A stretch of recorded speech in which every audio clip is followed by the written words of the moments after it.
नमस्कार आदाब, मैं सदर सैफी और आप देख रहे हैं हमारा खास बुलेटिन। आइए देखते हैं देश व प्रदेश से जुड़ी आज की कुछ खास खबरें।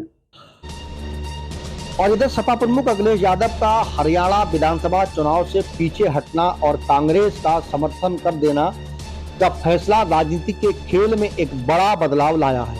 ये कदम न केवल हरियाणा की राजनीति को प्रभावित करेगा बल्कि पूरे उत्तर प्रदेश और महाराष्ट्र में भी इसके लिए गहरा प्रभाव हो सकता है। अखिलेश यादव के इस निर्णय के साथ एक महत्वपूर्ण संकेत दिया है कि सपा की प्राथमिकता बीजेपी को हराने की है, न कि अपने राजनीतिक हितों की रक्षा करना है। अखिलेश यादव हाल ही में हरियाणा विधानसभा चुनाव से पहले पार्टी के पीछे कदम खींचने की घोषणा कर चुके हैं। यह निर्णय तब आया जब कांग्रेस ने सपा को हरियाणा से अधिक सीटों से देने से इनकार कर दिया था। कांग्रेस की इस स्थिति ने अखिलेश यादव को एक नई राजनीति को अपनाने पर मजबूर कर दिया।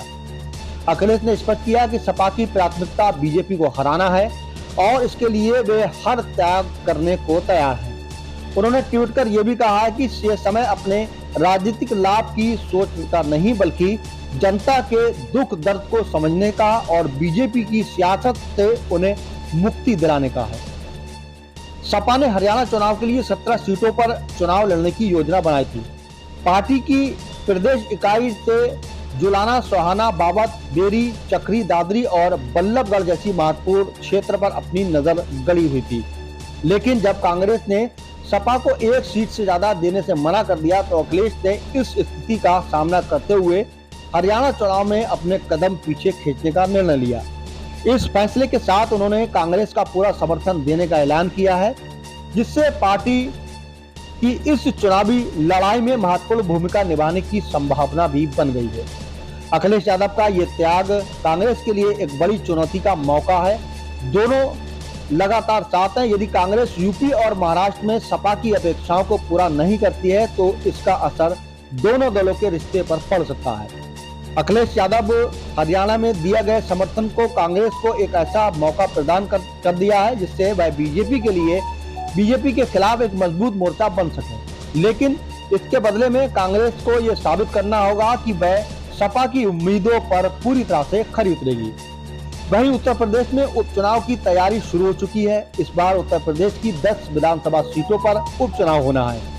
कांग्रेस के अध्यक्ष अजय राय ने कहा कि उनकी पार्टी इन उपचुनावों में 10 में से 5 सीटों पर चुनाव लड़ेगी।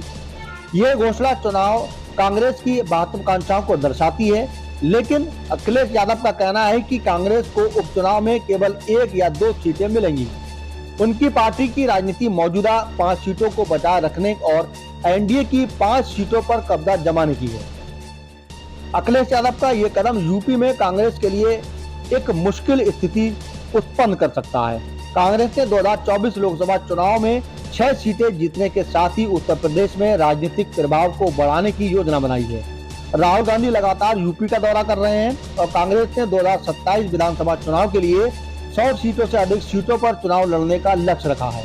अब देखना यह होगा कि कांग्रेस उपचुनाव में सपा की अपेक्षाओं को क्या पूरा कर पाएगी। वहीं महाराष्ट्र विधानसभा चुनाव में सपा ने 10 सीटों पर अपना दावा ठोका है। पार्टी ने मुंबई के और ठाणे जैसी क्षेत्रों में मुस्लिम बहुल और उत्तर भारतीय मतदाताओं वाली सीटों पर ध्यान केंद्रित किया है। सपा ने महाराष्ट्र में अपने विधायकों की संख्या बढ़ाने का लक्ष्य रखा है। पार्टी ने उम्मीदवारों की सूची तैयार कर ली है और अब चुनाव मैदान में अपनी ताकत बढ़ाने की कोशिश भी लगातार समाजवादी पार्टी कर रही है। लेकिन अखिलेश यादव ने हरियाणा में कांग्रेस का पूरा समर्थन देकर यह स्पष्ट कर दिया कि सपा की प्राथमिकता बीजेपी को हराना है। अब कांग्रेस को यह तय करना होगा कि इस समर्थन का जवाब वो कैसे देती है। अगर कांग्रेस ने सपा की उम्मीदों को पूरा नहीं किया, यूपी और महाराष्ट्र में सपा की अपेक्षाओं को नजरअंदाज किया तो इसका असर दोनों दलों के रिश्तों पर बुरी तरह से पड़ सकता है। देश व प्रदेश से जुड़ी हर खास खबर के लिए हमारे चैनल को सब्सक्राइब, लाइक व शेयर भी करें।